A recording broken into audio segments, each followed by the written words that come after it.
muscade pour na kolambela ngo pe toza na besoin ya bouillon ya légumes parce que gombo eza légumes donc eza légumes vraiment eza vraiment trop bien dans la santé donc oh moto ko lire yango facilement donc eza bien pour na ba papa pe gombo pe ezala bien et renforcera lisusu bokasi ya ba papa na biso côté kuna po biso kuna déjà na chwapa tozanga na biso kitoko lambelaka mama lambelaka papa gombo et pe ça rappelle makasi et bak ça rappelle force pas ba papa tozanga besoin ya sel. Maintenant tokolia yango na eloko nini pona nde tokosala gombo na biso boye biso lelo tolingi tolia yango na makemba ou tobengi banane plantain. Tu peux aussi les trouver partout. Donc, banane plantain, on a marché, on a ba maison africaine, donc on a ba grande surface, tout. Donc, on a ba supermarché, on a te carapé, ba biloko, na biso africaine. Donc, biso to li yango na banane plantain, yango yo, o eza vraiment mûr-mûrté.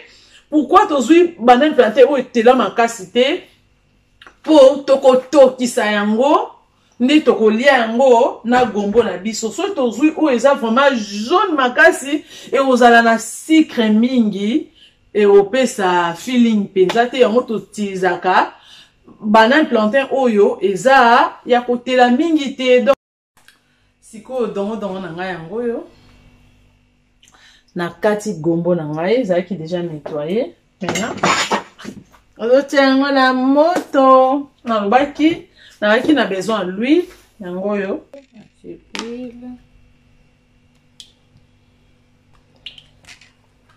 okoki pe kosala ozaka obligé te ya kosala huile à tournesol okoki pe kosala huile d'olive donc huile de maïs huile d'olive okoki na pe kosala la mer nga na cuisine na nga boye pour na ba cuisson na préféraka huile à tournesol.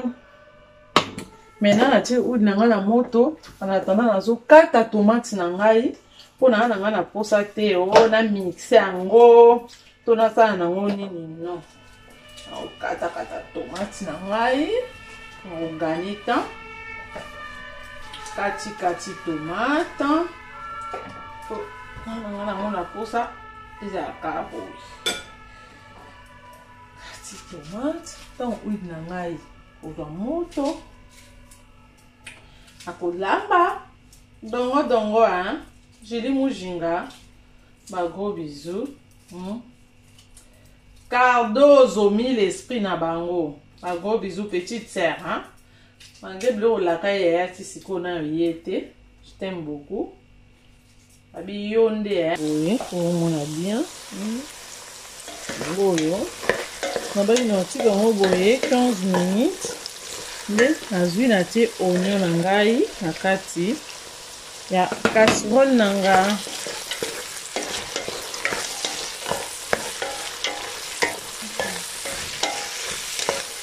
après naozwa tomate na ngai tomate yango yo na kati yango déjà nazwi natie na kati ya nzungu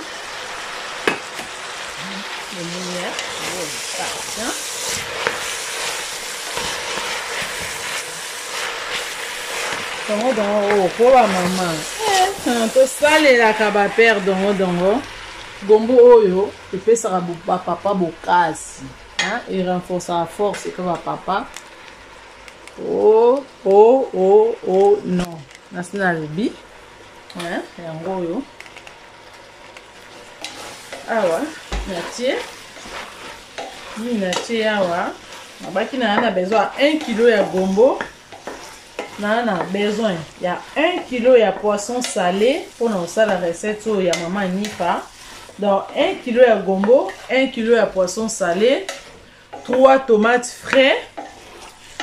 Là qui a besoin il y a 2 oignons et puis il y a sali boina et pour ce qu'on a blaté biso na bec na besoin muscade. Na tie moi muscade hein au cas pour nous baksaka moi saveur, na tie muscade. Na du moi poivre blanc na nga yango yo. Auto chaka pour nous battre ça saveur et puis ail rose ou pena ail boé frais au jus au mixé ou bien au rapin au menga pour nous gagner temps dans ça là ail en poudre hein na tie ail na ail naye kozwa bouillon nanga moko na légume nayetai biso na besoin ya bouillon lokola tosalela poisson salé makayabu ezalaka deja na mwa mungwa yango nazwi kaka bouillon moko nde na katikati boye natia yango na nzungu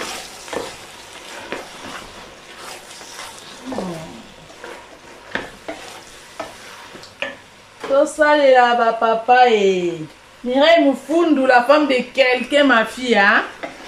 Bile yango, tu as vu quand tu sala yango, hein? Oh, le beau quoi, mère. Awa, nazo tika yango sikoyo pendant 30 minutes et toka, bongo. Nakoya kolakisa biso, ndeni na kotia poisson salé nanga na kati. Donc, botika la kati. Awa nazwi poisson salé nanga makayabu na tie na kati bomona yango déjà ay na tie poisson salé nanga na ye kozwa mai na tie mai na ngai na tourner yango bien wow.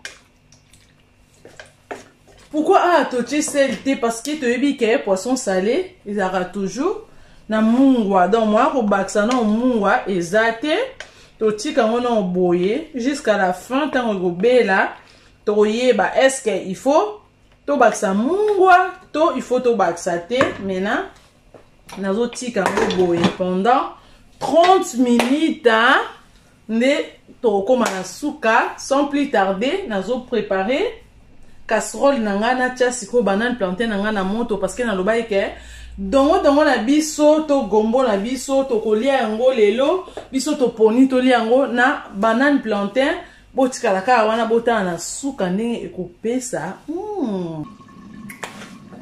e bubu na biso ekomi na suka ba suka nde na komeka pona yeba soki mungu ekoki ou bien non.